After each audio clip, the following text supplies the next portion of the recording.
I had a question I'd like to start with. If you could travel back in time and stay there, would you go back 1,000 years from now? No, I wouldn't. No? But I can see where the question comes from. Yeah. No, Well, I wouldn't. Maybe for a visit. just for a visit. Yeah, maybe for a small visit. Okay, but you take inspiration then back from 1,000 years to now. That's Yeah, I just, I think it's, I'm not really the kind of guy that is extremely nostalgic. I don't look backwards at all, really.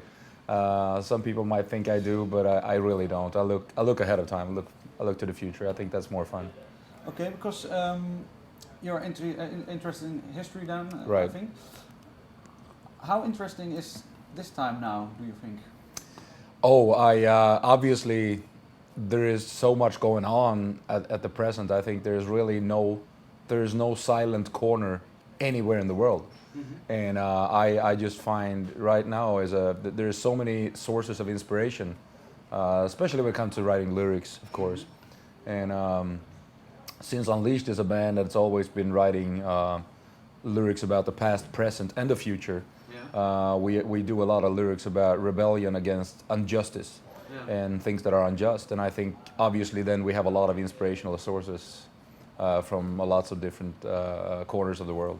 So. And maybe if I can ask something about that, what is now your biggest anger to something that is unjust right now in this moment? Oh, I would easily say, obviously, since where I come from in Sweden, we have a government right now that I am not very pleased with. I think that they are way out of line in some certain respects. I don't like their social policy at all. I think they're too right wing,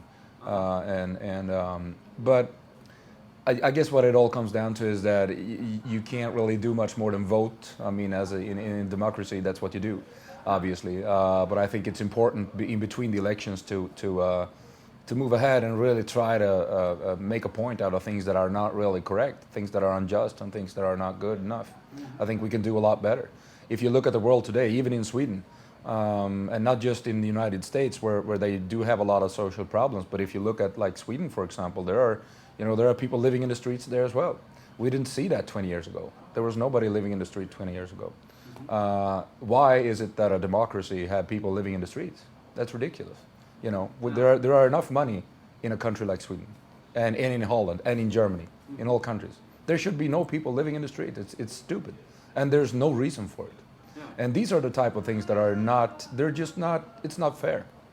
And so there's a lot to rebel against. There's a lot to write lyrics about. And some of those institutions, some of those really old institutions that have a lot of power, a lot of political power, they're just made for the past.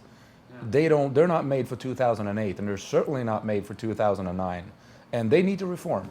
Do you think there's this kind of tendency in Sweden now that there is things about to change, or? I don't think it's about to change. Right now, I think it's going the other direction, and that worries me. That worries me a lot, and I think that's.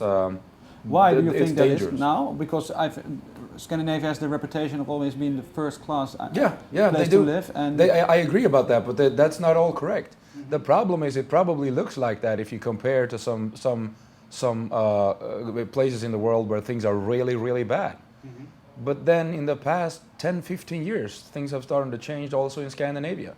I'm not going to talk for Denmark or Norway and Finland because I don't live there, but I live in Sweden, and like you said, a lot of people that I meet in the rest of the world, they think of Sweden as a good example. And it has been that way for many years, but now it's going the other way around, and I see that every day in Stockholm. I see that in many cities, especially in Stockholm because it's the biggest city.